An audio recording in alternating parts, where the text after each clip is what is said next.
அஸ்ஸலாமு அலைக்கும் வரஹ்மத்துல்லாஹி வபரகாத்துஹு. இப்போ இருக்கக்கூடிய முஸ்லீம்களுடைய எண்ணம் எவ்வாறு இருக்குது தெரியுமா? நம்ம முஸ்லீமாக தான் வாழ்கிறோம், முஸ்லீமாக தான் மரணித்து அல்லாஹ் மறுமையில் அவன் கருணையின் மூலயமா எப்படியாவது சொர்க்கத்துக்கு அமைச்சிருவான் அப்படிங்கிற ஒரு எண்ணம் வச்சுருக்கோம்.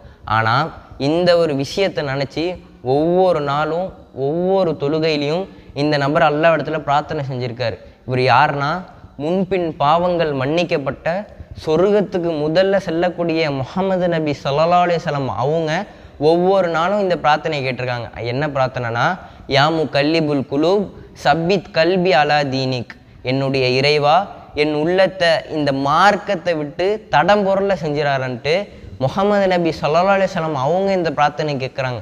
ஆனால் நம்ம தான் அதிகமாக இந்த பிரார்த்தனை கேட்கணும். ஏன்னா நமக்கு அல்லாஹ்வுடைய சிந்தனை எப்போ வருதுன்னா, அந்த தொழுகைக்கு வரும்போது ஏதாவது ஒரு விஷயம் செய்யும் போது தான் அல்லாஹ்வுடைய நினைப்பே வருது. அப்போ நம்ம தான் அல்லாஹ்விடத்தில் அதிகமாக நம்ம பாவ மன்னிப்பு கேட்கணும், அல்லாஹ்விடத்தில் நம்ம தான் அதிகமாக பிரார்த்தனை செய்யணும்.